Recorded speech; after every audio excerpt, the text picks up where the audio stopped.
సాధన దేనికి సాధన? ఏముంది సాధన చేయడానికి?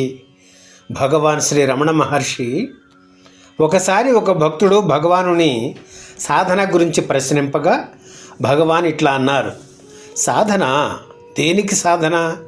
ఏముంది సాధన చేయడానికి? ఇలా కూర్చోవడమే సాధన. ఎల్లప్పుడూ ఇలాగే కూర్చొని ఉండేవాడిని. అప్పటికి ఇప్పటికీ తేడా ఒక్కటే. అప్పుడు కళ్ళు మూసుకునేవాడిని, కాకపోతే ఇప్పుడు కళ్ళు తెరుస్తున్నాను. నేను తప్ప వేరొకటి ఉంటే కదా సాధన.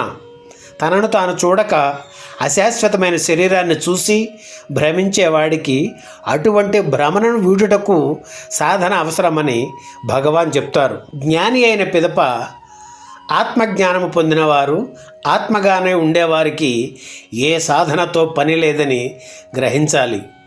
ఊరికే ఉన్న చోటను కూర్చొని ఆత్మను ఎరుకతో ఉంటే చాలు.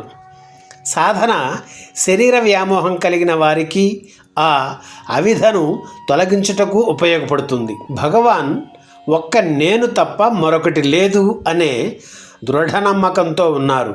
కాబట్టే వారు నేను తప్ప వేరొకటి ఉంటే కదా సాధన అని అన్నారు.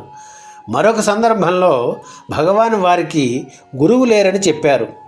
కానీ సాధన చేసేవారికి గురువు ఎంతో అవసరం అని, శరీరమే తానిని అనుకున్న వారికి, మనోవ్యాపారాల భ్రాంతిలో ఉన్నవారికి ఆ భ్రమని తొలగించడానికి గురువు అవసరం అని చెప్పారు భగవాన్ శ్రీ రమణ మహర్షి. భగవాన్ శ్రీ రమణ మహర్షి సాక్షాత్తు కుమారస్వామి అవతారం అని ముందుగానే చెప్పుకున్నాం. దీనికి నిదర్శనంగా ఒక భక్తుడు ఎన్నో ఏళ్ల నుండి సుబ్రహ్మణ్య స్వామి మంత్రాన్ని జపిస్తున్నప్పటికీ ఆ స్వామి సాక్షాత్కరించలేదని నిరుత్సాహంతో భగవానుకి చెప్పగా భగవాను పక్కనున్న మరి ఒక భక్తుడు ఇలా అన్నారు, మీ ఎదుట ఉన్నవారు ఎవరనుకుంటున్నారు అని అనగా ఆ భక్తుడు తదేకముగా భగవాను రమణులను చూసి ఆనందముతో పొంగిపోయినారు. త్రివేణి గిరిస్వామి అనే మరి ఒక సుబ్రహ్మణ్య స్వామి భక్తుడు తిరుచెందూరు సుబ్రహ్మణ్యేశ్వర ఆలయంలో ఉంటూ కాలం గడిపే రోజులలో వారు ధ్యానంలో ఉండగా శ్రీ సుబ్రహ్మణ్య స్వామి ఇట్లా చెప్పారు, నేను ఇక్కడ మాట్లాడని దేవుడిగా ఉన్నాను. తిరువణ్ణామలైలో మాట్లాడే నడిచే దేవుడిగా ఉన్నాను, అక్కడికి వెళ్ళు అని అన్నారు. భగవాన్ రమణ మహర్షి ధ్యానం గురించి చెప్తూ తలంపులను ఎప్పుడైతే తీసివేస్తామో అదే ధ్యానం. తలంపులు ఎప్పుడూ ఉంటాయని, వాటిని తొలగించడానికి ఒక సంకల్పం పైన దృష్టిని ఉంచటమే ధ్యానము అని, అటువంటి అభ్యాసము చేయగా మనసుకు శక్తి కలుగుతుందని చెప్తూ రమణ మహర్షి తన ధ్యాన మార్గము దీనికి భిన్నమైనదని, ధ్యానించేవాడినే ధ్యానించాలని, అనగా ఆ నేనును పట్టుకొని దాని మూలాన్ని కనుక్కోవాలని ఇలా చేయగా నిజమైన నేను అనగా ఆత్మస్వరూపముగా మిగులుతుందని చెప్పారు.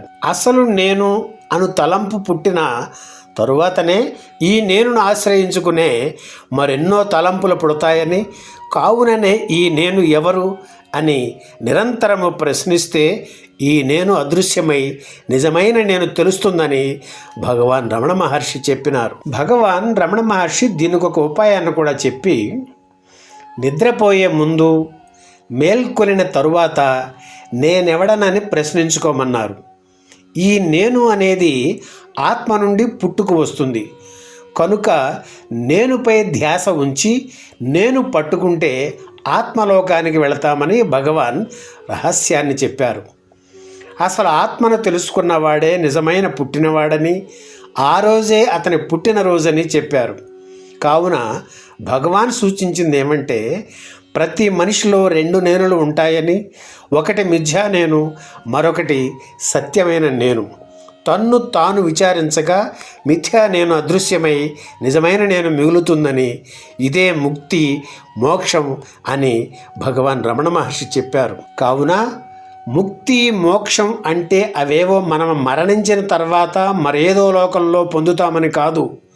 ప్రతి వారు ఈ రెండు నేనులలో ఉన్న మిథ్యా నేనును తొలగించుకొని అసలైన నేనును పట్టుకుంటే ఆ పట్టుకున్నవాడు తాను జీవించి ఉండగానే ముక్తుడవుతాడు.